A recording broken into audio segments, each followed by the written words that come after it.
Բարև ձեզ սիրելի հայրենակիցներ, այսօր տաղավարում հյուրընկալել եմ Ապրելու երկիր կուսակցության համահիմնադիր Մեսրոպ Առաքելյանին, պարոն Առաքելյան, բարև ձեզ։ Բարև ձեզ։ Շնորհակալ եմ, որ հրավերս ընդունեցիք։ Ես մեզ դիտողներին կբացատրեմ ավելի ուշ, թե ինչով է պայմանավորված, որ այն թեմաները, որոնք շոշափելու ենք այսօր հաղորդման ընթացքում, հրավիրել եմ հենց պարոն Առաքելյանին։ Նախ, պարոն Առաքելյան, աղքատության այս ֆոնին, երբ որ մարդիկ ձմռան այս ցրտին, չգիտեն, ջեռուցման ծախսերը փակեն, լույսի վարձը տան, այս գնաճի դեմը ոնց պայքարեն, ոնց իրենց նվազագույն կոմունալ հարցերը լուծեն, Փաշինյանը որոշել է, որ իրենց վերնախավին, այդպես ՔՊԱ-կան քայլածներին պիտի նոր տարվա նախաշեմին 3 միլիարդ դրամ պարգևատրում, այսպես բաշխի։ Ընդհանրապես դուք այս որոշումը ոնց եք գնահատում առհասարակ, ինչու են որոշել այսպես շռայլորեն իրենց վարձատրել ու արդյոք այս հենց բան չի, թալան չի մեր բյուջեի հաշվին։ Ընդհանրապես քաղաքական տեսանկյունից եթե հարցին նայենք, բնական է աղքատության եւ բազմաթիվ այլ խնդիրների ֆոնի ցանկացած իշխանություն որևէ բարոյական իրավունք չունի այդ պարգևավճարները ստանալու, որովհետեւ միշտ առաջինը դու պետք է անես, այսինքն այն խնդիրները, որը հասարակության մոտ կա, միջև այդ խնդիրները դու չես լուծում, իրավունք չունես քեզ վերապահես պարգևավճար ստանալ, հետեւաբար միանշանակ անընդունելի է եւ նախ պարգևավճար բառնել է ուշում, այսինքն դու պետք է ինչ-որ լրացուցիչ աշխատակ արդյունքի հասնես, այսինքն այդ ինչն է որ արել են, հասել են նպատակին, մի բան էլ ավել, օրինակ նույն եթե խոսենք նույն այդ տեսքով, մարդիկ 2021 թվականի ընտրություններում իրենց նախընտրական ծրագրում խոստանում էին աղքատությունը առնվազն 2 անգամ կրճատել, այսինքն 26%-ը դառնալ 13, հիմա ունենք 24% աղքատություն, այսինքն այս մարդիկ իրենց պարտականությունը չեն կատարել, պարտականությունը չկատարելուց ոչ թե պարգևավճար են ստանում, այլ աշխատանքից ազատվում են։ Ես վստահ եմ, որ հենց այս ամենը հաշվի առնելով իրենց վերջին պարգևավճարն է ու մի քանի ամսից այս մարդիկ աշխատանքից կազատվեն իրենց գործատուի, այսինքն ժողովրդի կողմից։ Մնացած հարցերով նույն թոշակների բարձրացում են խոստանում, նույն 21 թվով դա տեղի չի ունեցել, նվազագույն աշխատավարձի պլանը չեն կատարել, այսպես ասած, գործազրկության խոստումը չեն կատարել, այսինքն բազմաթիվ։ Այսինքն խնդիրը մենակ է, որ անընդհատ խոսում ենք, որ իրանք էլ ասում են, դե Հադրութն ու Շուշինը դե օկուպացիան իրավիճակ փոխվեց, ռուսներն են մեղավոր, հիմա որ թոշակները չեք բարձրացնում, ռուսներն են մեղավոր։ Այսինքն այն էլ այսքան բարենպաստ ֆոնին, որ այս տարիների ընթացքում նաև ռուս-ուկրաինական հակամարտության շնորհիվ տնտեսությունը այսքան զարգացել է, բայց թոշակները ինչի չեք բարձրացնում։ Թորսի պես չեն կարող այդ նախկինների վրա ասեն, դե որ նախկինների թալանածը բերում եք, բա ինչի չեք բարձրացնում թոշակները։ Կասեմ հեսա ինչի չեն բարձրացնում, բացատրել են։ Պարգևավճարների նման այս համակարգը միանշանակ անընդունելի է, որովհետև առանձին էլ կարող են ցանկացած գերատեսչության աշխատանքը գնահատենք, չկա մի գերատեսչություն, որ ասես մի հատ դարակազմիկ ես ինչ արդյունք է ապահովել պետության ու հասարակության համար, ասես հալալ է այս մարդուն, թող այդ 6 չէ, թող 16 միլիոն ստանա, այդ ինչ են արել։ Վայ չէ, հեսա կասեմ ինչ են արել։ Չեք պատկերացնի վարչապետի մամուլի խոսնակ Նազելի Բաղդասարյանը ինչպես է բացատրել իրենց այս հսկայական ճոխ պարգևատրումները։ Ուրեմն ինչ է ասում։ Ասում է դա պարգևատրում չի, դա վարձատրություն է, որովհետև անվիճելի է, որ մենք խաղաղություն ենք բերել։ Դուք պատկերացնում եք։ Այսինքն մարդիկ իրենց որոշել են sense հսկայական պարգևատրում տա, որովհետև գտնում են, որ իրենք խաղաղություն են բերել։ Ինչ ասեմ, ցավալի է, որ նախ նման մարդիկ երեք չի պաշտոնն զբաղեցնում, մի հատ էլ պետք է արժանանան մեր մեկնաբանությանը, բայց խաղաղությունը Հայաստանին պարգևել է Արցախը իր կորուստով, այսինքն ակնհայտ է, որ այդ խաղաղության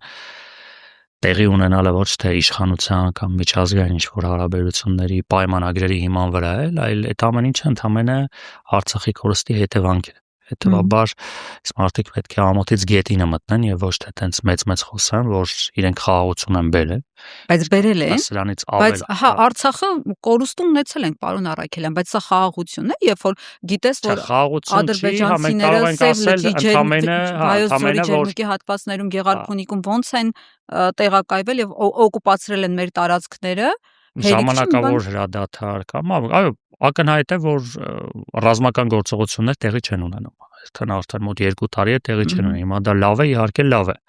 Քան կլինեին զոհեր, կլինեին նոր տարածքային կորուստներ, բայց թե ինչի գնով ենք եկել հասել սրան, եկեք թողը դրա մասին խոսեն ու մի հատ հասկանանք, եթե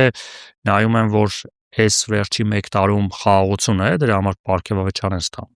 Ուրեմն եկեք այն կորուստների համար է թողը բերեն են նախքին ստացած փողերը հետ տան, եթե այդ տեսանկյունից են, հարցը դիտար։ Այսինքն եթե այս տարի իրանք խաղաղություն են բերել, բայց նախորդ 4 տարին ինչի համար են աշխատավարձ ստանում ընդհանրապես։ Պարգևատրում չեն ստացել ի նախկինում, բայց նախկինում ինչ էին պարգևատրվել, եթե խաղաղություն պատերազմի շրջանում։ Ես, հիմա պատերազմի շրջանում նաև երբ որ ես աշխատել եմ այդ ժամանակ։ Այստեղ մեզ դիտողներին մի հատ բացատրենք, էլի, պարոն Առաքելյանին ինչու են հրավիրել։ Նախ եւ առաջ այս թեմայի շրջանակներում ինչով է կարևոր։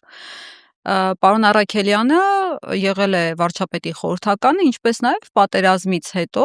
2021 թվականի հատվածում զբաղեցրել է աշխատանքի եւ սոցիալական հարցերի նախարարի պաշտոնը։ Հիմա դուք ձերքները դրեք ձեր խղճին, ասեք, ինչքան միլիոնների պարգևատրում եք ստացել դուք այն ժամանակ Փաշինյանից։ Ես խորհրդական եղած ժամանակ աշխատավարձ ընդհանրապես չեմ ստացել, աշխատել եմ հասարակական հիմունքներով։ Այո։ Ոչ միայն պարգևավճար, որովհետեւ վճար, պետբյուջեից չեմ ստացել։ Ծրարով էլ չեն տվել։ Ոչ մի ձևով, ոչ։ Գրպանը դնելով, նվերներով, չէ, որովհետեւ ձևով։ Ոսկի մատանի բրլյանտի քարով, չէ։ Չէ։ Ինչ վերաբերում է նախարար եղած ժամանակ, այդ 5 ամիսների ընթացքում ես հրաժարվել եմ պարգևավճար ստանալուց։ Բոլոր նախարարները պարգևավճար են ստանում էին պարգևավճար նաև փոխնախարարներ եւ այդ ղեկավար կազմը, որում դա իմ համար եղել է սկզբունքային, որը ես նաև հրապարակային եմ ասել ու նաև իրենց եմ ներկայացրել, որ պատերազմից հետո մեղմ ասած անընդունելի է պարգևավճար ստանալ, երբ որ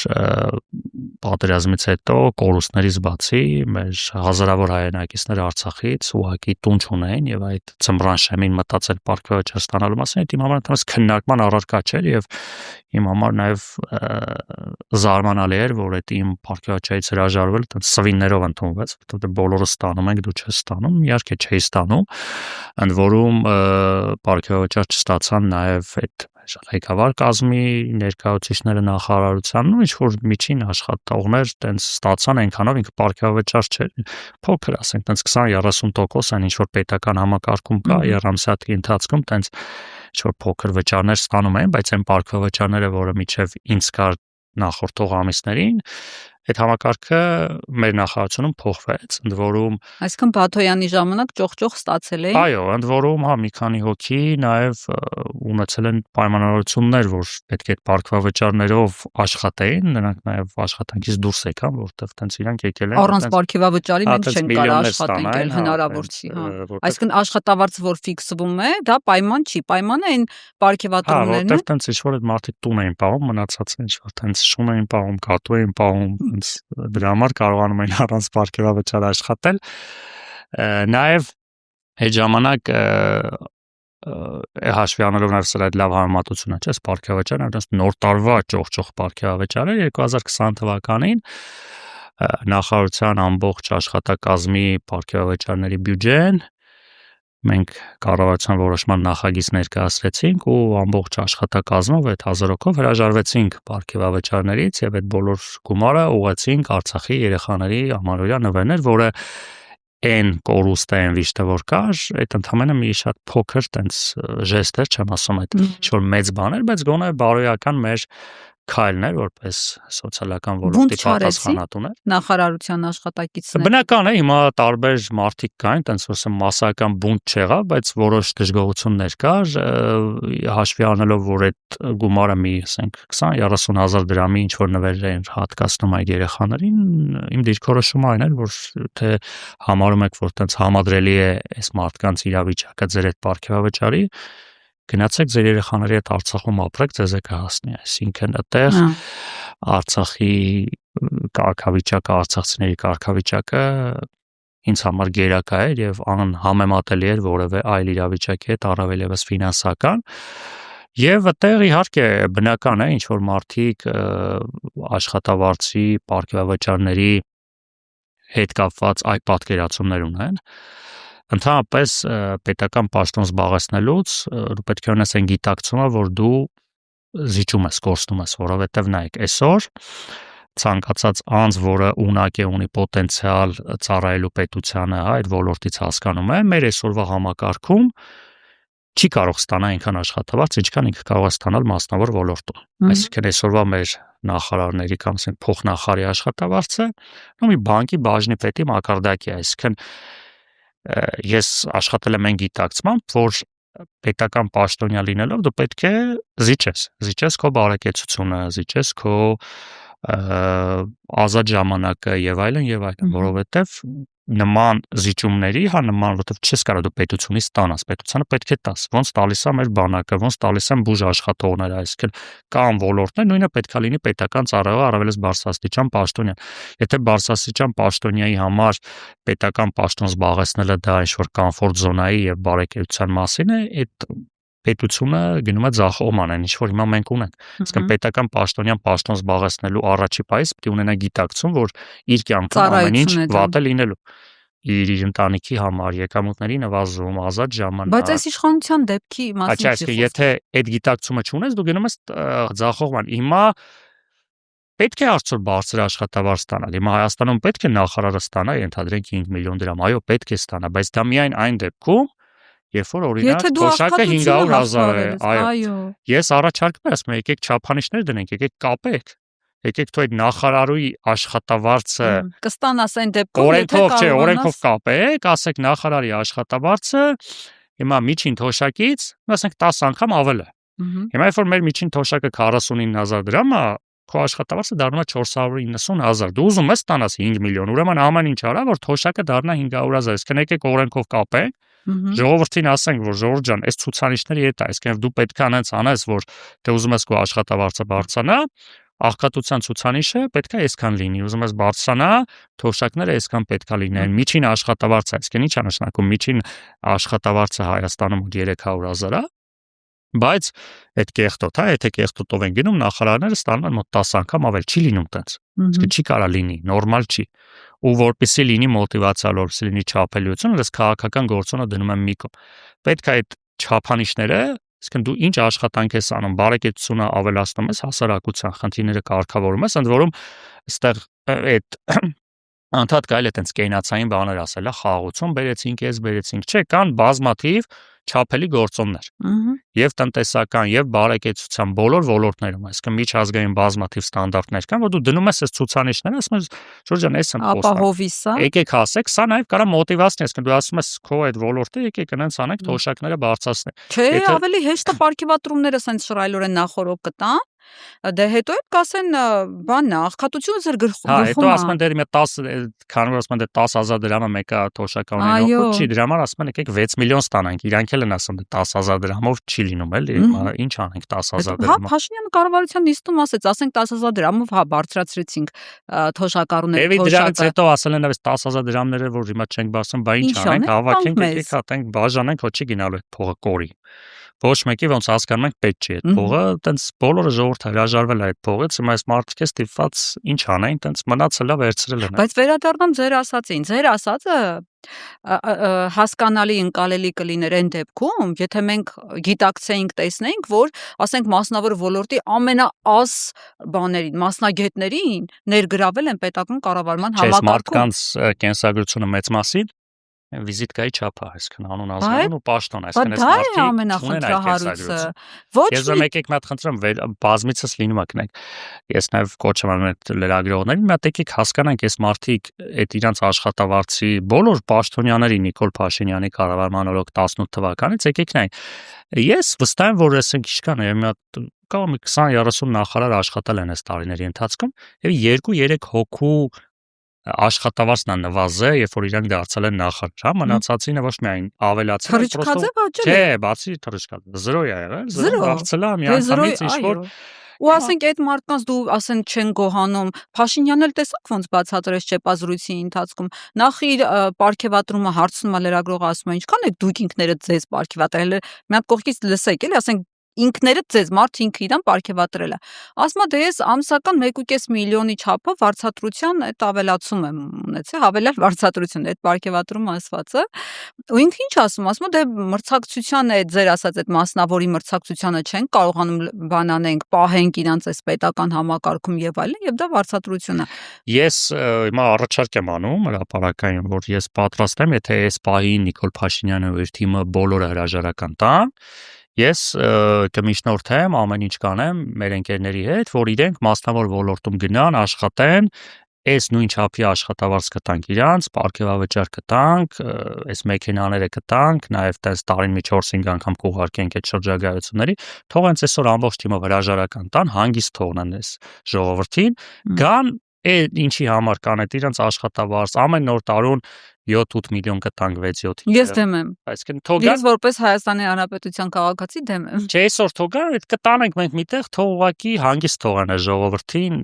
այս երկրին գնանք, եթե իրանց նպատակը դա, մենք կապահովենք իրենց հանգիստ աշխատավարձը, մասնավոր ոլորտում, մանավանդ որ իրանք կարծում են իրենք դες մասնավորում մրցունակ են։ Դուք ձեր Facebook-յան էջում թոշակի հետ կապված հիշեցրել եք, թե ինչ խոստումով էին եկել այս իշխանությունները ու իրականում ինչ են տվել թոշակառուների բուռը։ Ես հիշում եմ, որ կառավարության նիստում վերջերս Փաշինյանն ասում է դե այն թոշակառուն, որը ջերուցման համար 27,000 է տալիս, որ թոշակը բարձրացնենք 35,000 է տալու ջերուցման փողը, այսինքն անիմաստ տաքանալու է, էլի սենց ասած մոտավորապես։ Ու մսխվելու է այդ գումարը։ Մենք ավելի լավա դա կներդնենք, մենք գիտենք ինչ անենք այդ փողը։ Այսինքն թոշակառուները այսքան ժամանակ որ տես թոշակները բարձրացրին, իրենք չեն իմացել ոնց ծախսեն այդ փողը։ Մենք կդնենք տենց առողջապահության համակարգում եւ այլն եւ ավելի արդյունավետ հետ կվերադարձնենք նրանց։ Ճիշտ է ասում, թե խափում է թոշակառուներին։ Ընդհանրապես մեր կառավարության, այս գործող կառավարության նաև նախկինում գլխավոր խնդիրներից մեկը մաթեմատիկական, թվաբանական գիտելիքների բացակայությունն է, որովհետև այդ դպրոցում մաթեմատիկա չսովորելը վերջում երկրի համար դառնում է փորձանք։ Հա։ Հիմա անընդհատ տենց քառակուսի կիլոմետր, հեկտար, ժամ, բան, սաղ իրանց մոտ։ Չէ, նախ ասենք մաթեմատիկան ընդհանրապես շենք դպրոցում միակ առարկանա, որտեղ խնդիր ենք լուծում։ Մնացած առարկաները սովորում ենք, գալի անգիշ պատասխանում ենք։ Հետևաբար այս մարդիկ քանի որ մաթեմատիկա չեն սովորել, խնդիր լուծելու ունակություն չունեն։ Մա ցանկացած ամեն փոքր հարցը մենակ թվաբանական չեն կարող խնդիր լուծեն։ Խնդիր ստեղծում են։ Հա, անդադ խնդիրներ են ստեղծում, հետո գնում են այդ խնդրի ձեռը կրակը ամբողջ ժողովրդի հետ միասին։ Հիմա ինչ մեկնաբանենք, այսինքն այս մատ թոշակները տենց եկեք դե այս տրամաբանությամբ թոշակները կարող են հարկ են օրինակ ասեմ դե շատ եք թոշակ ստանում եկեք հարկ մուծեք որտեվ հիմա փաստորեն միակ սեգմենտը ովքեր հերոս չեն թոշակառուն են չէ որտեվ հարկ վճարողն է հերոս հիմա ես կարանք Նիկոլ Փաշինյանը կարա հիմա կառավարության հաջորդ նիստին ասի եկեք թոշակառուներին հարկենք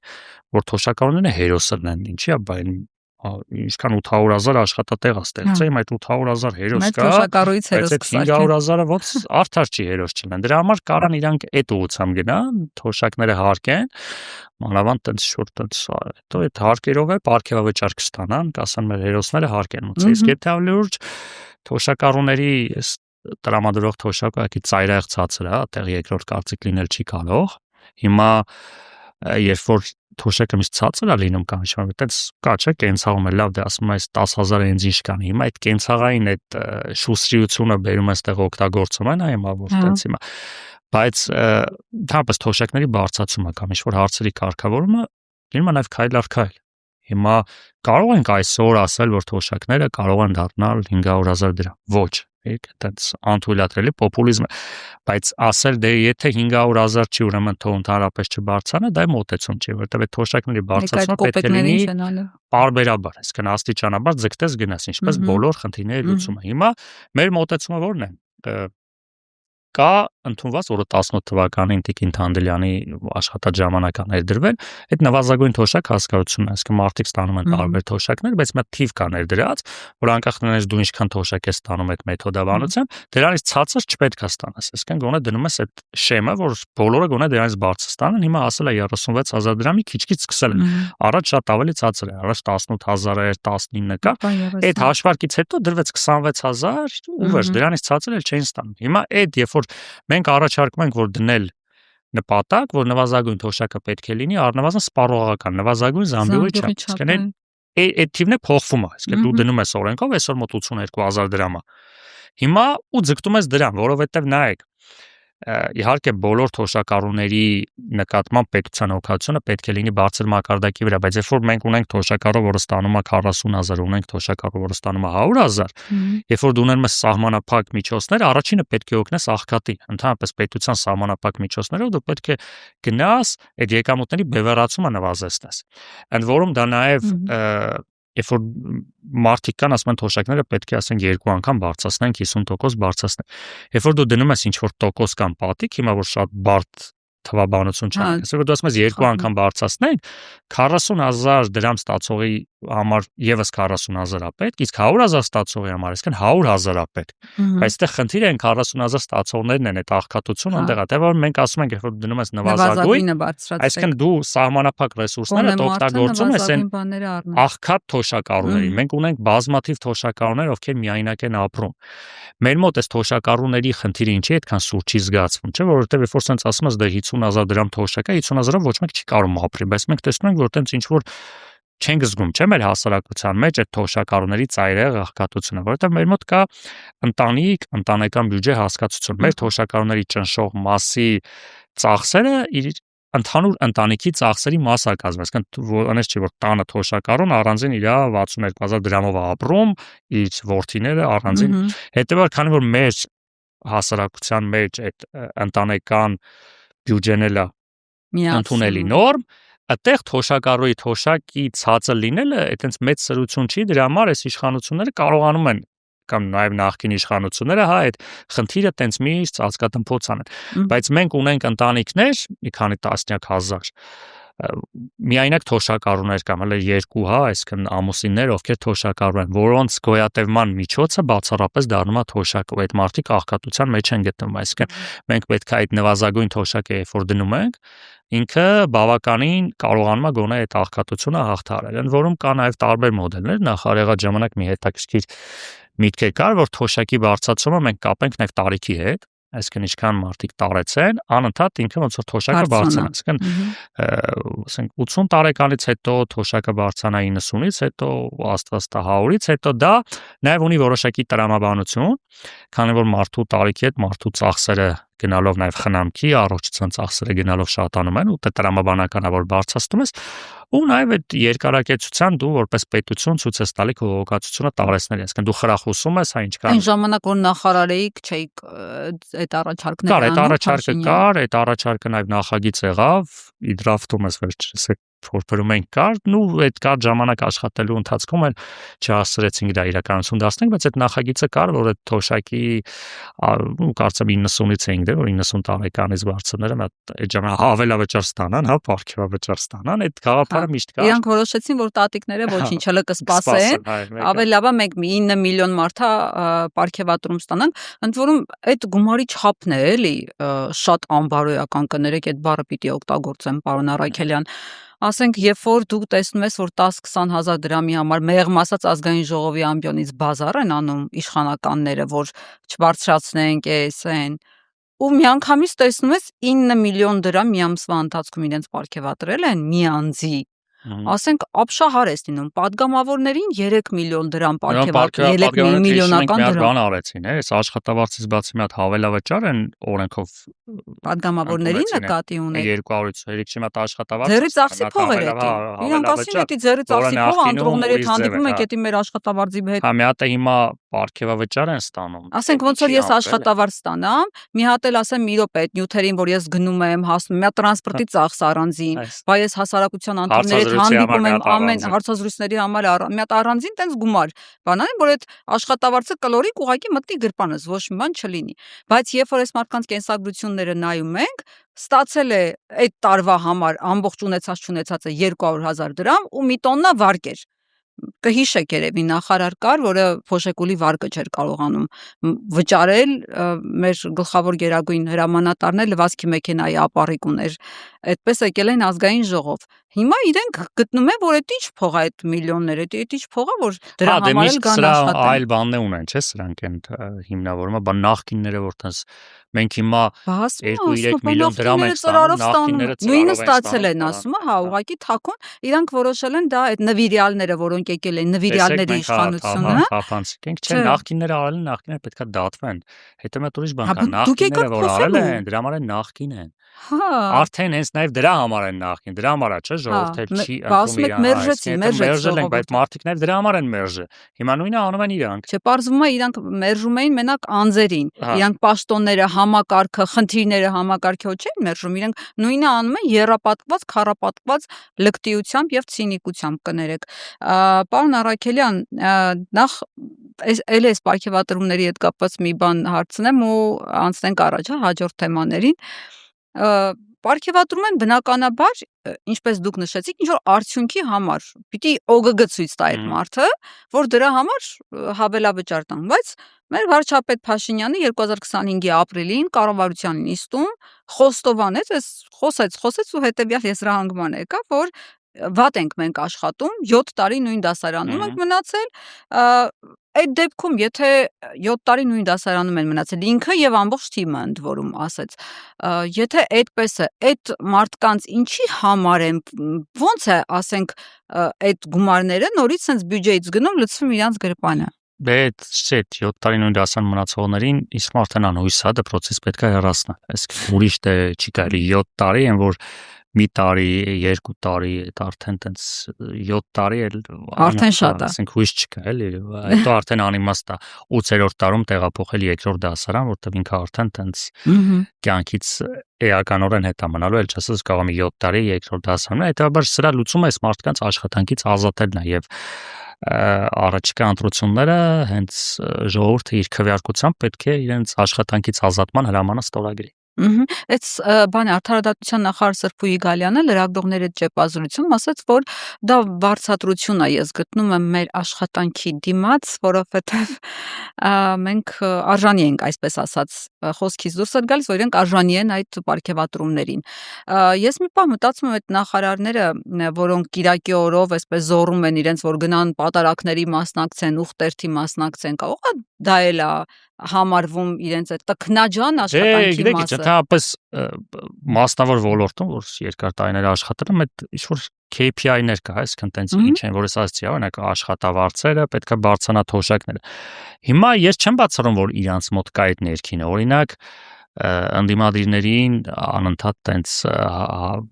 քննադատել այսպես կոչված, հա, այդ իրանց լուտանքները, այդ կեղծ ով ամենալավը պորտը տեղը դրեց, ուրեմն անընդհատ այդ կեղծ թեզեր տարածել, եկեղեցու դեմ, հա, այսինքն ով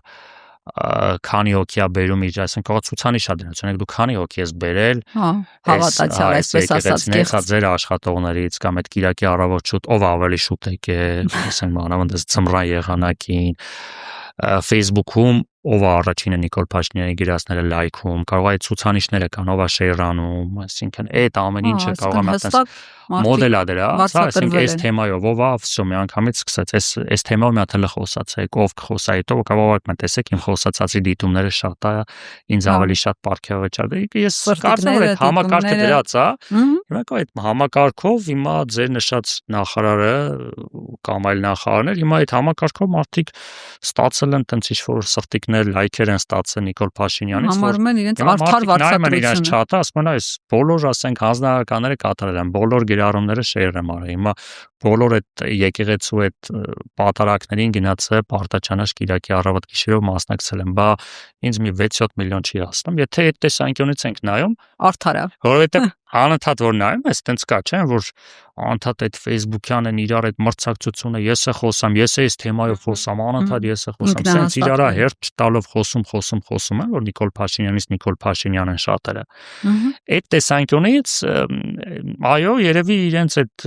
պարգևավճարների ու այդ մոտիվացիայի համակարգը բնական է, որ այն խնդիրները որ կա, դրա հետ կապ չունի, իրանք մի հատ այլ համակարգում են ապրում, բոլորին քննադատել, այս ամեն ինչը քանդել ինչ որ կա, հիմա ով կարա ավելի ակտիվ հոգևորականներին հայոյի, ով կարա վեհապարի մասին լուտանքներ գրի, կեղծ լուրեր գրի, այդ ամեն ինչը անում է, ով քանի հատ fake edge ունի, բայց ամեն ինչը մտենց երևի նորմալ Համախումբ է, համակարգ են սարքել, տքնաջան աշխատանքի համասը։ տարեվերջ ամփոփել են մարդիկ, Ըստ այդմ տվել են այդքան շաբաշները։ Նիկոլ Փաշինյանը տվել է վերջում, դեռ ասում են, իսկ գոնե 2 միլիոն ինչ չի աստում, լավ է, սա օրը ասենք ես էլ եմ առավոտ սրտիկներ անում եմ։ Պարոն Առաքելյան, ես կխնդրեմ, որ դուք այսօր շատ անկեղծանաք եւ ձեր աշխատած ժամանակվա խոհանոցից ինչ որ բաներ բացահայտեք մեր համար, երբ որ նախարար եք աշխատել։ Տեսեք, ձեր հետ կապված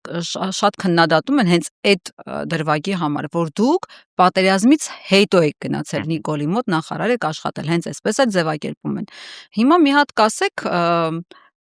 կռվել եք Հեչ Փաշինյանի հետ, ասենք ինքը ձեզ WhatsApp-ով կամ տարբեր այդպես մեխանիզմներով ինչ SMS-ներ ա գրել, ինչ ապօրինի հրամաններ տվել ա, թե չի տվել, չի ասել կառավարությունը ես եմ, դուք ձենի իրավունք չունեք, ծպուտ չհանեք, ինչ ա արել։ Այն որ ես նախարար եմ աշխատել այդ պահի երևի մեր ամբողջ պատմության մեջ գործող իշխանության ամենացածր վարկանիշի ժամանակ այդ գիտակցումը ունեցել է։ Հիմա այն մարդիկ, ովքեր առավելես ինչ ճանաչողները մտածում են, որ գնացել է որ պաշտոն ստանայի նախարար աշխատի, այդ ուղղակի մեղմ ասած նորմալ չի։ Առավելևս ես չվետել որովհետեւ խնդիր չեմ ունեցել աշխատանքի կենսագրության հետ, նորմալ աշխատել եմ, երբ որ մի քանի անգամ ցածր աշխատավարձի եմ գնացել դեպի, հետեւաբար նախարարի պաշտոնին ձգտելու որևիցե մտադրություն չի եղել, առավելևս որ դրանից առաջ որոշ քննարկումներ, որոշ առաջարկներ եղել է կառավարությունում աշխատելու, որոնք իմ կողմից մերժվել է, հետեւաբար որևիցե ձգտում նախարարի պաշտոն զբաղեցնելու բնականա չեմ ունեցել, այն էլ այդ վիճակում, այսինքն դրանից ավելի լավ առիթներ ու պահեր եղել են։ Իմ նպատակը եղել է, որ Արցախյան պատերազմից հետո 20 թվականի ես համարել եմ, որ պատերազմը չի ավարտվել եւ ամենալուրջ խնդիրը արցախցիների Արցախ վերադարձներ։ Պատերազմի ավարտից մի քանի օր հետո Արցախում մոտ 1000 հոգի էր բնակվում, մնացածը Հայաստանում ծրված ու չկար որևիցե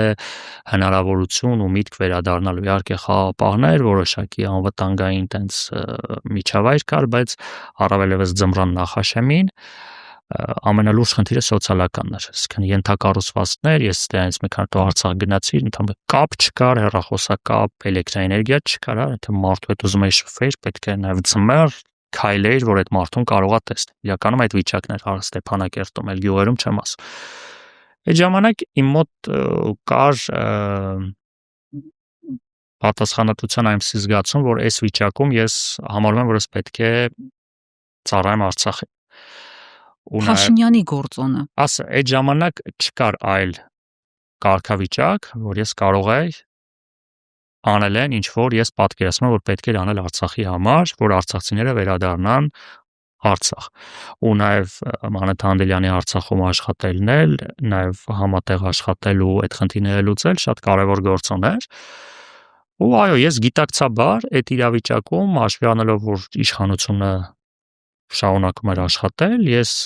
այդ պահին սպասել իշխանապողության կամ այլ կարգավիճակով ստատուսներ գրել, բարեգործությամբ զբաղվել, ես համարել եմ, որ կարամ անեմ ավելի արդյունավետ ու տեղ ինձ համար ընդհանրապես երկրորդական էր իմ քաղաքական կարիերանին վարկանիշը, որովհետև մի քանի հազար զոհի կողքին իմ վարկանիշի մասին մտածելը մեղմ ասած նորմալ չէր։ Այսինքն ես մտածեմ, որ վայ կարողա ասեն գնացել ես նախարար ես աշխատել ու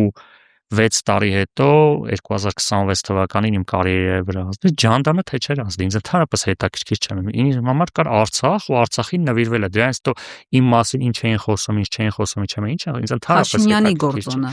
Փաշինյանի գործոնը աշխատել եմ ես աշխատել էի այն գիտակցումը որ ժամանակավոր եմ աշխատում որովհետև խնդիրը Արցախին օգնելն էր ինքն էլ է իմացել թիմն էլ է իմացել դուք խորհրդականն եք եղել իր Դուք իրեն ճանաչել եք, այսինքն իր կերպարն էլ գիտեիք, իր էմոցիոնալ որոշումներն էլ գիտեիք, դուք իր մոտեցումներին ծանոթ մարդ եք։ Ես այն ժամանակ Արցախի հետ կապված սոցիալական ոլորտում որոշ դեպքերում շատ դժվարությամբ, բայց իրականացրել եմ այն ծրագրերը, որը ես ուզել եմ ու այդ ծրագրերը իրականացրել եմ։ Ինքը համաձայնել է։ Եղել են դեպքեր, որ եղել են անհամաձայնություններ, տարբեր գերատեսչությունների կողմից, բայց հիմա եղել են դեպքեր, որ ես կառավարության նիստին հարց եմ ներկայացրել ասել, որ օրակարգում չի եղել, որտեվ ասել եմ, այս հարցը այսօր պետք է լուծվի, տենց ոնց բա ուր օրակարգ, ասում հա չկա ոչինչ։ Կառավարության նիստին ես եղել եմ գոնե այդ փուլում միակ նախարարը, որը կառավարության որոշ որոշումների դեմ է քվեարկել հրապարակային, ես հայտնել եմ իմ Փաշինյանը կողմ է եղել, դուք դեմ։ Այո, բոլոր անդամները Ո՞նց է հանդուրժել։ Դե բավականին դժվար, բայց ասել եմ առավելևս տնտեսական հարցերի շուրջ ես չեմ պատրաստվում իմ մասնագիտական գիտելիքները, որ ես ուսանողներին դասավանդում եմ, իմ ուսանողը ասի գալիս եք մեզ ուրիշ բան եք ասում, կառավարության նիստին սրա հակառակին դուք ոնց եք կողմի իմ մասնագիտական անցած ճանապարհը ես չեմ կարող ինչ-որ քաղաքական նպատակահարմարության հետ համադրեմ։ Հետևաբար ես որոշ հարցերի շուրջ ոչ միայն սոցիալական ոլորտի չի գրել Փաշինյանը այդտեղ տուդժը։ Չէ, այդ մասով չի եղել եւ այն ինչ-որ արվել է, հիմա հա ես հրաժարվել եմ ծառայական մեքենայից բացի ապարքեվավճարներից տարբերություն մնացածի, ովքեր նաեւ թիկնապահներ ունեն։ Ես իմ մեքենայով ոնց միջև այդ իմ երեխային տայել եմ դպրոց, էլի տայել էի դպրոց գնում էի աշխատանք։ Ես իմ կյանքում որպես նախարար տենց որովհետեւ տենց առանձնահատկություն չի եղել, ես հասկացել եմ, ինքը աշխատանքա գնում ես ծառայես, մի օր չես աշխատել, այսինքն ես ունեցել եմ այն գիտակցում, այդ էլ է շատ կարևոր։ Երբ որ դու չես ունենում աշխատանքի ավարտի գիտակցում, այդ ժամանակի սահմանը, դու չես աշխատում արդյունավետ։ Ես իմ առաջ պլան էի դրել, որ ես պետք է աշխատեմ կես տարի։ Երբ որ ես գիտեմ այդ կես տարին երբ է ավարտվում, ես դնում եմ իմ աշխատանքը, կառուցում եմ, որ կես տարում պետք է ավարտեմ։ Այսինքն ես դրել էի խնդիր, որ Արցախի հետ կապված պետք է ամեն ինչ անեմ, որ կես տարում բոլոր այն մարդիկ, ովքեր որ հնարավոր է որ գնան Արցախ, վերադառնան Արցախ։ Հիմա դրա համար ինչ է պետք սոցիալական, ենթակառույց, այսինքն այդ հարցերը լուծես։ Ես դրել էի իմ առաջ խնդիր, որ պատերազմի բոլոր այն վիրավորները, ովքեր ունեն պրոթեզի կարիք, ստանան միջազգային ստանդարտների բարձր պրոթեզներ, մոտ 100-ից ավել, այսինքն միջև այդ եղել էր տալիս էին մոտ 1-2 միլիոն դրամանոց պրոթեզներ օրենքով, մենք հասանք նրան, որ նաև միջազգային բարեգործական ընկերությունների շնորհիվ յուրաքանչյուր մեր վիրավոր զինվորների համար մոտ 100-200 դոլարանոց միջազգային պրոթեզներ, այսինքն ես իմ առաջ դրել էի խնդիրներ, որոնք եմ համարում որպես նախարար պետք է անեի։ Եվ առաջ խնդիր էի դրել սոցիալական համակարգի մի քիչ էլ նաև ժամանակ եղավ բացի այդ պատերազմը։ Միասնական սոցիալական ծառայություն, որ սոցիալական բոլոր այդ կառույցները միավորվեին մեր կառույցի մեջ, որ մարդը տենց անընդհատ չվազվզեր։ Այսինքն ես իմ առաջ դրած խնդիրները համարել էի, որ կատարել էի ու դրանից հետո ընդհանրապես դուրս եկա ու շարունակեցի իմ աշխատանքը։ Այսինքն տենց վայ նախարար ես, բան չէ, ինքը ընդհանրապես աշխատանքա գնում ես ծառայում։ Որ պատերազմից հետո Նիկոլի մոտ նախարար լինել։ Չէ, պատերազմից հետո հա ես խնդրահարույցա, բայց այն ինչի համար ես գնացել եմ, համարել եմ շատ ավելի բարձր արժեք, քան իմ քաղաքական կենսագրությունն է։ Իսկ Փաշինյանին դավաճան համարում եք։ Ես համարում եմ, որ այդ ժամանակ արդյոք կարելի էր պատերազմի այլ երկ ունենալ, կարելի էր, առնվազն պատերազմի ընթացքում կար ես ռազմական մասնագետ չեմ եւ չեմ էլ իրավունք վերապահում ռազմական վերլուծություններ անել եւ գնահատականներ տա, բայց եւ գետնի վրա եւ առավել եւս դիվանագիտական աշխատանքում եղել են էական բացթողումներ, որ պատերազմի ելքը կարա լիներ բոլորովին այլ։ Այդ ավելի ուշ եք իմ հասկացել։ Ոչ այդ ժամանակ, թե այդ ժամանակ արդեն գիտեիք, որ կար որոշակի իհարկե կարա լինել այլ երկ, բայց հաշվի առնելով, որ նման գնահատականներ տալու համար միջև հիմա էլ չունես բավարար խորհրդային տեղեկատվություն։ Իրեն մեղավոր համարում եք, թե չէ։ Այն ժամանակ համարում եք եւ հիմա համարում եք, թե չէ։ Հա, համարում եմ մեղավոր, որովհետեւ ի վերջո երկրի ղեկավարը ինքն է եղել եւ Իսկ դավաճան այդ դավաճանի մասով չունեմ բավարար հիմքեր, առավել եւս որ այդ մասով ես ավելի շատ հակված եմ իրավական գնահատական տալու, արդյոք Նիկոլ Փաշինյանի գործողություններում կան քրեական օրենսգրքի հետ առնչվող երևույթներ, ենթադրաբար այո, բայց չեմ կարող ես դատավճիռ տալ, հետեւաբար իշխանափոխությունից հետո ինչպես Նիկոլ Փաշինյանը, այնպես էլ բազմաթիվ պաշտոնյաներ իրավական ճանապարհով պետք է անցնեն եւ նաեւ հանրության մտահոգությունները փարատելու համար արդար դատավարություն պետք է լինի, միանշանակ այո, որովհետեւ իրավական պետություն կառուցելու ճանապարհին շատ ավելի կարևոր է իրավական գնահատականներ տալը, քան ուղղակի քաղաքական տենց էմոցիոնալ գնահատականներով տալ եւ անցնել առաջ։ Կաշկանդվածություն ունեք իրեն ինչ որ սուր բան ասելու հարցում։ Ընդհանրապես որևիցե մեկի հետ։ Իր հետ աշխատած շրջանը գուցե աշխատանքի ընթացքում ունեցել եմ աշխատանքային հարաբերություններ, բազմաթիվ հարցերի շուրջ հակասություններ, բայց անձնական կաշկանդվածություն ընդհանրապես քաղաքականության մեջ ես համարում եմ որ չպետք է լինի, որովհետեւ ժողովրդին ծառայելը, պետության ծառայելը միշտ շատ ավելի բարձր արժեք է, քան ընկերական ներթիմային հարաբերությունները։ Բայց մեզ դիտողները հիմա կնայեն, ասեն, բայց Մեսրոպ Առաքելյանն ասում է անդիմադիր են, բայց չի ասում Փաշինյանին դավաճան, տականք, կերար մեր երկիրը։ Մեղավորը դու ես, պատասխանատուն դու ես, ամեն ինչն է դու ես։ Չէ, Մեսրոպ Առաքելյանը ոչ թե տենց ասում է հարցազրույցներում, Facebook-ն ստատուսներում, արդեն առնվազն 4 տարի մենք պայքարում ենք, որ Նիկոլ Փաշինյանը իշխանությունից զրկվի, ոչ թե մնա իշխանության, ուղղակի ստանա որակումներ։ Տենց այդ քաղաքական գործիչների գործը դա չի, ժողովուրդը կարա Նիկոլ Փաշինյանին որակումներ տա, ժողովուրդը կարա քննադատի։ Մեր գործը Նիկոլ Փաշինյանի հեռացումը պետք է լինի, որովհետև անել են ինչ որ անում է սովորական քաղաքացին, ասի դավաճան, ասի մեղավոր, ասի հանցագործ, ասի դրանով ինչով է տարվում։ Քաղաքական գործի գործառույթը քաղաքականության գործիքների միջոցով իշխանության հեռացումն է, թե չէ իշխանությանը գնահատական տալու այսօր ես կամ որևիցե մեկը այդ ինչ պետք է ասենք, որ ժողովուրդը չգիտի դրա մասին։ Մեր խնդիրը իշխանության հեռացումն է։ Տարբերությունը ժողովրդից դա է, թե չէ ասել այն ինչ որ ժողովուրդը ուզում է լսի, այդ ժողովուրդն էլ է կարող ինքը ասի, ինքը լսի, դրա կարիքը մենք չունենք։ Իսկ որ ասում եք նախարար եղած ժամանակ ծառայողական մեքենայի չեմ օգտվել, պարգևատրումները հետ եմ տվել, այսպես ասած մեծ սուրբ նախարար։ Բա այն ձեր գործընկերները չէին քաշում, ասում մեծ սուրբ, հələ մի րոպե, ինչ ես անում։ Բա հա եղել է, այդտեղ լուրջ կոնֆլիկտ է եղել կառավարության աշխատակազմի կողմից։ Ուրիշ նախարարներ։ Նաև մնացածի կողմից, որ բա ասենց հիմա մենք ստանում ենք, ասել եմ դուք իմի ստացեք, այդ ինչ բարոյական իրավունք ունեք։ Երբ որ Եռաբլուրում տեղ ուղարկավորություններ է տեղի ունենում, դուք տենց պարգևավճարներ եք ստանում կամ ասենք ինչ տրամաբանություն չկա, ասեմ այդ ձեր որոշումն է, որը իմ համար անընդունելի է, այդ ժամանակ առիթ ա եղել է հրապարակային էլ եմ ասել, հիմա տենց նեղվածություն եմ ունեցել, թե հրապարակ, հա, եթե լրագրողը ինձ հարցնում է պարգևավճար ստանում եք, ասում եմ իհարկե չէ, ոնց եք վերաբերվում, իհարկե վատ, եթե լավ վերաբերվեի կստանայի, հետեւաբար այդ տեսանկյունից ես ունեցել եմ սկզբունքային հակասություններ, բայց այն միջավայրը, որտեղ ես աշխատել եմ, ելի եմ ասում, իմ համար այն խնդիրը, այն նպատակները, որ ես համարել եմ, որ ես պետք է գնամ այդ առաքելությամբ աշխատեմ, ես թքած եմ ունեցել միջավայրի, իմ հեղինակության մասին ինչ մարդիկ խոսան, ես չեմ համարել ինձ այդ քաղաքական թիմի անդամ, ընդ որում ասեմ, հիմա ինչ որ մարդիկ տենց խոսում են, որ հա տենց մի երկու հոգի կար զուտ տենց հետաքրքրության համար էլի, որ տենց հիմա տենց անդիմադիր են, բայց տենց Նիկոլ Փաշինյանի հետ աշխատել ենք, բայց հակասություն ենք ունեցել։ Ես նույնիսկ աշխատանքից դուրս գալուց Նիկոլ Փաշինյանի եւ կառավարությանը շնորհակալություն չեմ հայտնել, այսինքն ես հա աշխատել եմ։ Ոնց որ սովորաբար լինում է։ Հա, չէ, ես աշխատել եմ դուրս եմ եկել, շնորհակալություն եմ հայտնել իմ աշխատողներին, ովքեր օգնել են ինձ համատեղ այդ խնդիրները լուծելու։ Հետեւաբար այդ նախարարների փոխանակման ժամանակ, այսպես ասած եմ, որ երկու կողմում երկու նախարարները լինում են, այս մեկը իր խոսքն ասում է, ես չեմ գնացել։ Չգնացել։ Չէ։ Հա։ Նեղացած եք ուրեմն դուրս եկել։ Չէ, նեղանալու հարց չկար, ես ինքս եմ դուրս եկել, ինձ ոչ մեկ աշխատանքից չի ազատել։ Ես ասում եմ, համարել եմ այդ ժամանակ այդ փուլում Արցախի հետ պատերազմյան վիճակում Արցախում տեղի ունեցող իրադարձությունների մասով այն ինչ որ կա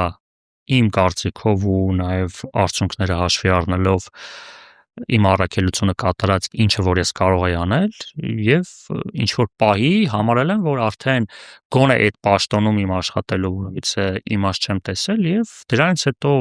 Արցախի մասով այլ կարգավիճակով եմ փորձել նաև արդեն որ ավելի հանգիստ վիճակ էր միջավայրը հիմնադրամի եւ այլն այսինքն այդ ճգնաժամային իրավիճակը հաղթարվել էր որովհետեւ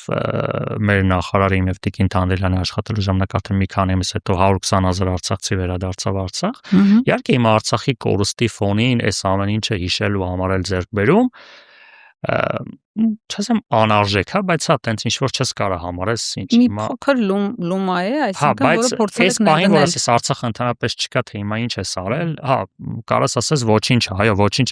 բայց այդ ժամանակ ես այդ գիտակցումով չեմ գնացել, ես գնացել եմ Արցախի հավերժության գիտակցումով ու Արցախի նոր վերածննդի առաջին քայլերում ունենալ ներդրում, այդ ես համարել եմ, որ ես հանգիստ քնում եմ գիշերները։ Ու այդ ժամանակ այս հանգիստ քնել եմ, իմանալով որ արցախցիները Արցախում են ապրում։ Ու մանավանդ որ իմ աշխատանքի մի զգալի մասը անցել է Արցախում։ Ես շաբաթվա գրեթե ամեն շաբաթ ես իմ մեքենայով ես ինքս քշելով գնում եի Արցախ։ Ուղղակի գնում եի Արցախ։ Որովհետև ամեն անգամ ես տանում եի իմ ընկերներին, ովքեր Արցախում չեն եղել, որովհետև պետք էր Արցախում ապրել։ Հիմա մենք բոլորս ենք զրկված այդ հնարավորությունից, պարոն Առաքելյան, եթե Փաշինյանին տեսնեիք այս պահին, ինչ կասեիք իրան առաջինը։ այդ հնարավորության դեպքում։ Չի տեսնի։ Իսկ չեք տեսնի։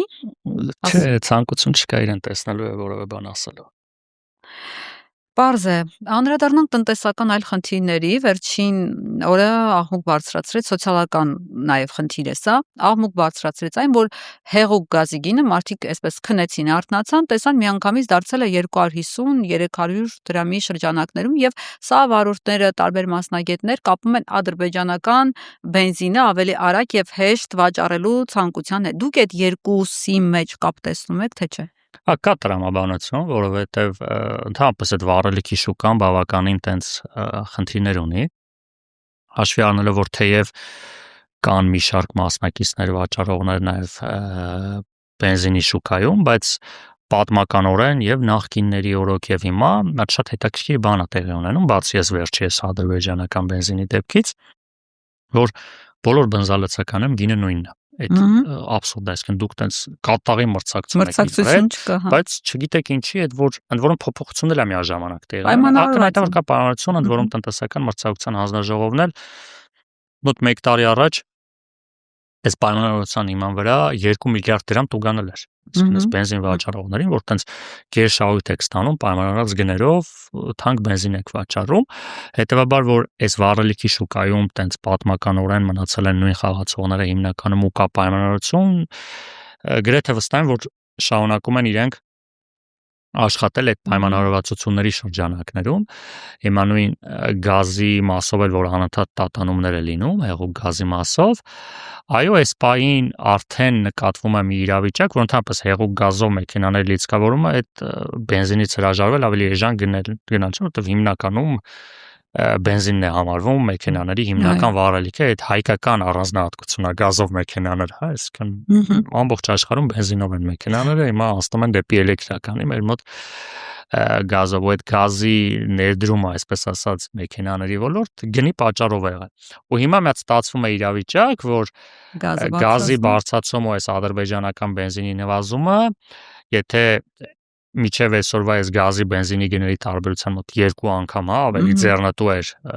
գազով մեքենա վարելը, հիմա այդ տարբերությունը այնքան է մոտիկանում, որ աստիճանաբար հասնեն նրան, որ նաև այդ գազով մեքենաները սկսեն բենզինով լիցքավորել, հետեւաբար այդ վարկածը բավականին ողջամիտ է։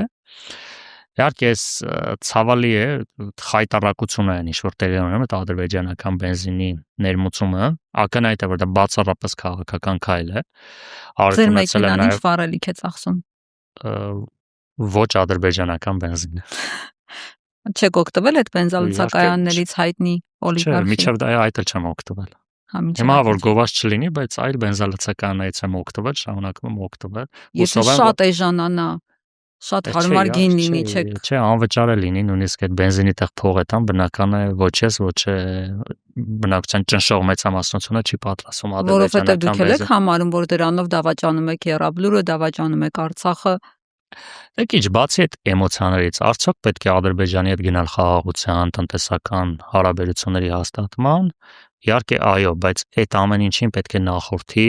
իսկն Բաքվի բանտում գտնվող գերիների պարագայում, օկուպացված տարածքների պարագայում խոսել այս խաղաղության մասին անմտություն է։ Եվ եթե գնանք տնտեսական մասով, վերլուծություն ունեի, Ադրբեջանը բենզին է ներմուծում։ Իր սեփական սպառման համար բենզինը Ադրբեջանը բենզին չի արտահանում, Ադրբեջանի արտահանված բենզինը շատ փոքր է, որովհետև նավթը դա այլ բան է, բենզինը նավթից պետք է Ադրբեջանը չունի այդ ռեսուրսները։ Ինքը իր ներքին սպառման համար էլ չասած, որ տարբեր վերլուծություններ, այն բենզինը, որը նույնիսկ ինքը իր ներքին սպառման համար արտադրում է, բավականին անորակ է, դրա համար պրեմիում կարգի բենզին Ադրբեջանը ներմուծում է Ռուսաստանից։ Ես նույնիսկ չեմ բացառում, որ սա ադրբեջանական բենզին էլ չի։ Իրանք իրենց ներմուծած բենզինը զուտ քաղաքական նպատակներով վաճառում են։ Բայց այո, հոգեբանական քայլ, որտեղ միշտ խոսել են, չէ՞, ադրբեջանական բենզին, բայց այստեղ մի կարևոր առանձնահատկություն կա։ Բենզինի գնի թանկացման մեջ ոչ թե այդ որտեղից ենք ներմուծում, դա չէ։ Խնդիրը նաև մեր բենզինի հարկերն են, որոնք բավականին բարձր են։ Դա ներքին տնտեսական բան է, այսինքն որ միշտ համեմատում են ըստեղ թանկ, այստեղ էժան, այդ բենզինը բոլոր տեղերում նույն գինն է լինում։ Ուղղակի այդ հարկային համակարգը, որ մեր մոտ բավականին բարձր ակցիզային հարկը, բերում է սրան, երկրներ կան, ընդհանրապես հարկ չկա, նույն Ադրբեջանում, շատ քիչ է, նույն Իրանում եւ այլն։ Բայց Ադրբեջանը ինքը ներմուծում է բենզին, այսինքն Լավ Ադրբեջանի դնենք մի կողմ, մեր մյուս հարևան Վրաստանը, որը Ադրբեջանի հետ ունի լավ հարաբերություններ, տնտեսական հարաբերություններ։ Բայց վրացիք տենց խելք չունեն ադրբեջանական բենզինների մուծեն, բայց ինչի են վրացիք, որ տենց քթների տակը, հա, ասենք մի քանի 100 կիլոմետր, մի քանի ժամում այդ բենզինը կգա կհասնի Վրաստան։ Բայց ինչի է Վրաստանը բենզիններ մուծում ոչ բարեկամական Ռուսաստանից, եվրոպական երկրներից, Ռումինիայից, Բուլղարիայից։ Բա մի հատ չենք հարցնում այդ վրացիներին, բայց տենց էս 30 տարի իրար հետ բարեկամական լավ հարաբերություններով ապրել են, տենց չեն ֆայմե որ կարելի էր ադրբեջանական բենզին բերել, էս մեր հայտնի օլիգարխը իր հայտնի վարչապետի հետ, տենց տնտեսական հայտնագործություն արեց։ Բա աշխարհի ոչ մի երկիր չի ֆայմում ադրբեջանական բենզին ներմուծի, մենակ մենք ենք ներմուծում, այդ ոնց է ստացվում։ Դե մերոնք ուրիշ են։ Հա, հետեւաբար էս ակնհայտ է որ քաղաքական է, բայց ելի եմ ասում, պետք է գնալ Ադրբեջանի հետ հարաբերությունների։ Տեսեք, անընդհատ այդ պարգևաճար ստացող են տաղանդավոր պաշտոնյաները, ասում են դե,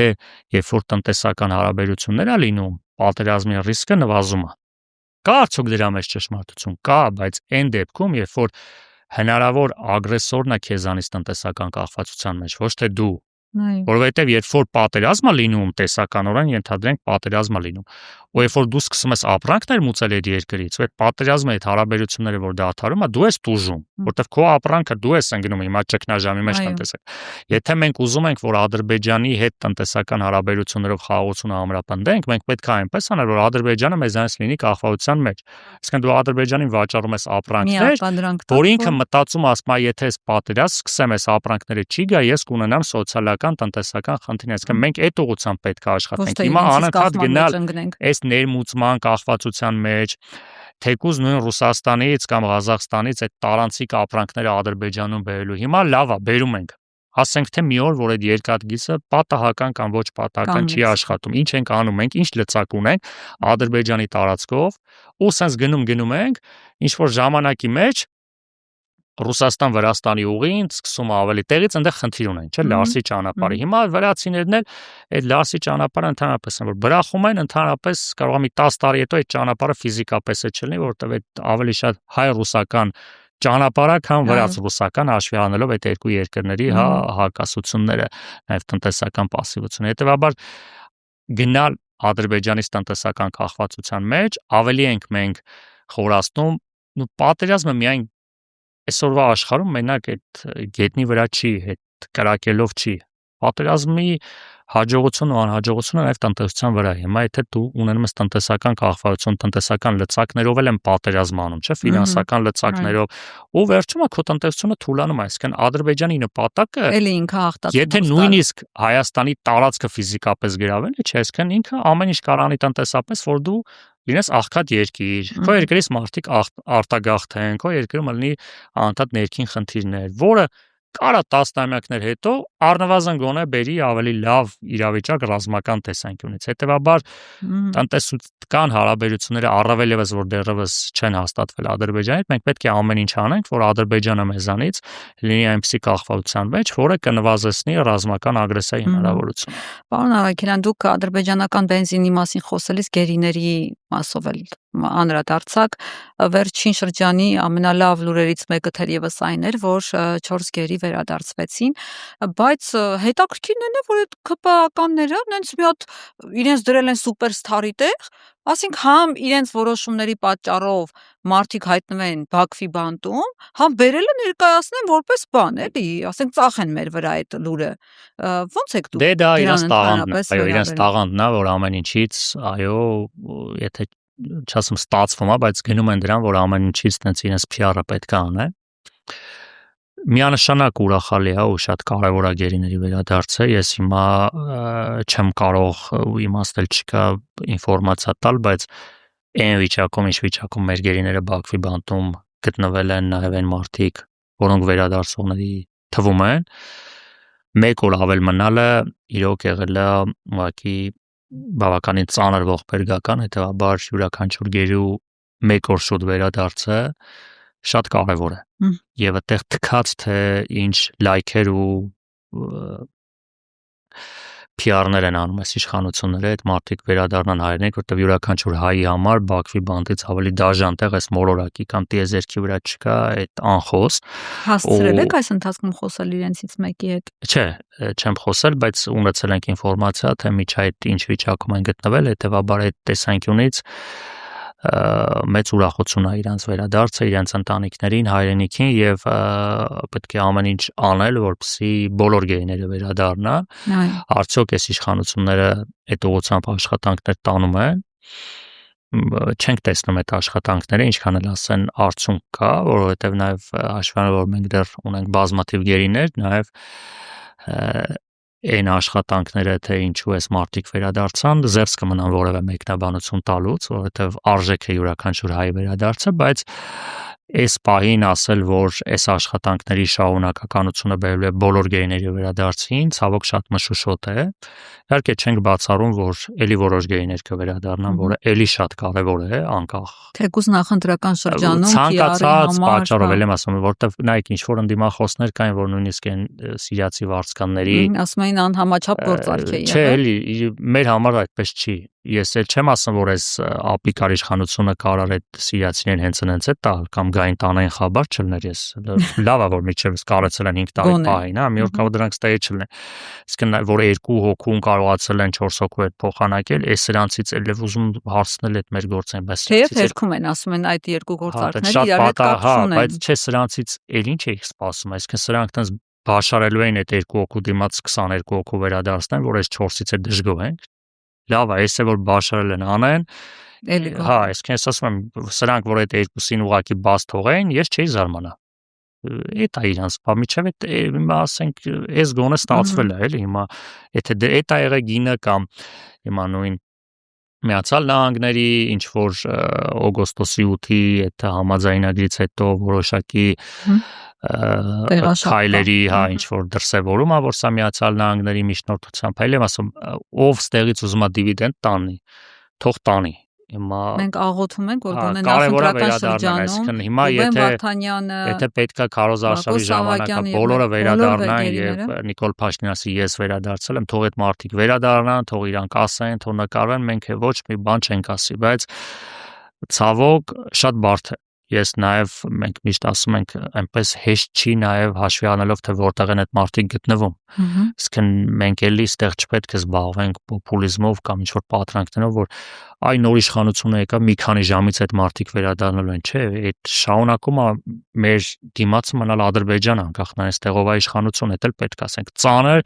դիվանագիտական աշխատանք է պահանջում գերիների վերադարձը։ Արցախի ռազմաքաղաքական ղեկավարության վերադարձը շատ ավելի ծանր է, հետևաբար այդ ուղղությամբ ընդհանրապես աշխատանք ես չեմ տեսնում այս իշխանությունների կողմից, բայց անկախ նրանից միջև այս իշխանության գործնեության ավարտը հույս ունենանք, որ մաքսիմում շատ գերիներ կվերադառնա, անգամ եթե մեկ գերի մնա, մենք շարունակելու ենք անել առավելագույնը այդ ուղղությամբ եւ հրապարակային եւ ոչ հրապարակային, որպեսզի Բաքվի բանտում այլևս երբեք հայ չլինի։ Պարոն Առաքելյան, ընտրությունների մասին էլ խոսենք եւ ամփոփենք մեր զրույցը։ Ոնց է դիրքավորել ապրելու երկիրը իրեն առաջիկա ընտրություններում, դուք խորհրդակցություններ անցկացնում եք այլ կուսակցությունների քաղաքական ուժերի հետ, ընդհանրապես գնալու եք ընտրության, չեք գնալու, ինչ ձևաչափով ունեք որոշումներ։ Մեզ համար ընտրությունները մեր գործնեության բնական հանգրվաններից մեկն է, 21 թվականից բավականին ակտիվ թիմ ընտրություններին մասնակցել ենք, հաջողություններով, հաղթանակներով, անհաջողություններով մեր քաղաքական ճանապարհը, որովհետև մենք կարծում ենք, որ ընդհանրապես քաղաքական ուժը, ինչպես ցանկացած ոլորտում, հա, փոքր քայլերից պետք է սկսի, առավելևս եթե վերաբերում է պետության ու ժողովրդին։ Հիմա գնաս մի համայնքում ընտրության մասնակցես, հաջողես, այդ խոստումներդ կատարես, չկատարես, նոր քեզ իրավունք վերապահես գալ ուզենաս երկիր ղեկավարես։ Հետևաբար այս երկիրը փորձադաշ չի, որ տենց ուղղակի ընտրություններից առաջ մարդիկ են հայտնվում, հիմա մենք թողեք փրկենք երկիրը։ Հետևաբար այն քայլերը, որ մեր կուսակցությունը արել է, մենք համարում ենք շատ արդյունավետ ճանապարհ, որովհետև մենք չմասնակցեցինք 21 թվականի ազգային ժողովին եւ կուսակցության կայացման, որովհետև մենք հիմա մի քանի համայնքներում հաղթել ենք։ Միշտ առիթալինում ասենք գնացեք նոյեմբերյան հարցրեք կամ փառաքար հարցրեք։ Փոշմանել են որ մեզ են ընտրել։ Եթե այդ մարդիկ փոշմանել, բայց հաշվի առնելով թե ինչ ողբերգական